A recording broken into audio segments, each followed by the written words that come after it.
ഒക്കെ വരാൻ പോകുന്ന രീതി, ഇന്ത്യയിൽ താമസിക്കുന്ന ആൾക്കാർ, നമ്മൾ ലോകത്തെ എവിടെ പോയാലും നമ്മൾ ഇന്ത്യക്കാരനാണെന്ന് തെളിയിക്കാൻ നമ്മളെ പാസ്പോർട്ട് കൊടുത്താൽ മതി അല്ലേ?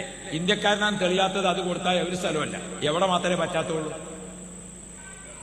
ഇന്ത്യയിൽ മാത്രമേ പറ്റാത്തുള്ളൂ. ആ വിവരങ്ങൾ ഇതുണ്ടോ? നമ്മൾ ഇന്ത്യൻ പൗരനാന്ന് അറിയാൻ ബാക്കിയുള്ളവർക്കൊക്കെ എന്ത് കൊടുത്താൽ മതി? നമ്മളെ പാസ്പോർട്ട് കൊടുത്താൽ മതി. ഇന്ത്യയിലോ? ഇനിയിപ്പോ എന്തൊക്കെ രേഖ വേണ്ടി വരികയെന്നറിയില്ല. അള്ളാഹു കാക്കട്ടെ. വെറും ആമീൻ പോരാ, മര്യാദക്ക് പൂരിപ്പിച്ചു കൊടുക്കണം. ഈ പിന്നെ ഒരു വിവരമില്ലാത്തവരുണ്ടാവും ചാനലിൽ ഇങ്ങനെ വർത്താനം പറയണേ. അതൊക്കെ പൊളിറ്റിക്കൽസ് അങ്ങോട്ടും ഇങ്ങോട്ടും പറഞ്ഞതാണ്. റെക്കോർഡ് പൂർത്തിയാക്കേണ്ടത് എങ്ങനെ വേണം? ഇതിന്റെ ഇടയ്ക്ക് നമ്മളൊരു ആധാർ കാർഡ് ഉണ്ട് അതിൻ്റെ അല്ലേ?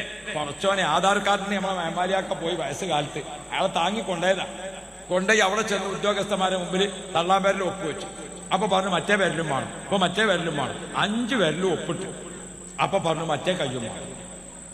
അങ്ങനെ 10 പേരിലിന്റെ ഒപ്പിട്ട്. നിങ്ങൾക്ക് ഓർമ്മല്ലേ? എത്ര പേരിലും ഒപ്പിട്ട്? 10 പേരിലും ഒപ്പിട്ട്. മൂപ്പരപ്പൊ പുറത്തിറങ്ങിക്കാണ്ട് ആ ചുമരുമ്പോ ചാരി അവിടെ ഇരുന്ന് കുറെ ഇങ്ങനെ 1/2 മണിക്കൂർ 3/4 മണിക്കൂർ ഇരുന്നപ്പോ ഒരു ഉദ്യോഗസ്ഥൻ വന്നുകാട് ചോദിച്ചു, എന്തെങ്കിലും ഫോണില്ലേ ചോദിച്ചു. അല്ല കുട്ടിയെ, കാലിന്റെ ഒപ്പുവാണെങ്കിൽ ഇപ്പൊ തന്നെ അടിച്ചു, ഇനി രണ്ടാമത് വരാൻ കഴിയൂല.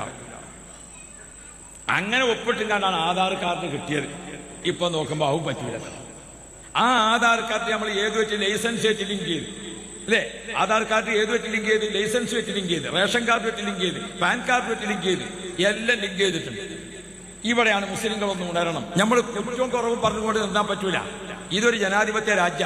ഈ രാജ്യത്തൊരു നിയമം വരുമ്പോൾ മുസ്ലിമീങ്ങളെ, പ്രിയപ്പെട്ട ചെറുപ്പക്കാരി, എന്റെ പ്രിയപ്പെട്ട ചെറുപ്പക്കാരികളെ, നമ്മുടെ നാട്ടിലുള്ള ജനങ്ങൾക്ക് നാം സംരക്ഷകരാവണം. ആൺകുട്ടികളായാലും പെൺകുട്ടികളായാലും നല്ല വിദ്യാഭ്യാസം വേണം.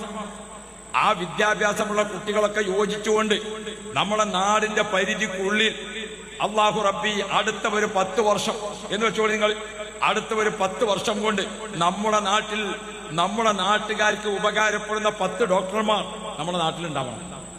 10 എഞ്ചിനീയർമാർ നമ്മുടെ നാട്ടിലുണ്ടാവണം. 10 മൗലവിമാർ നമ്മുടെ നാട്ടിലുണ്ടാവണം. 10 ഹാഫിളീങ്ങൾ നമ്മുടെ നാട്ടിലുണ്ടാവണം.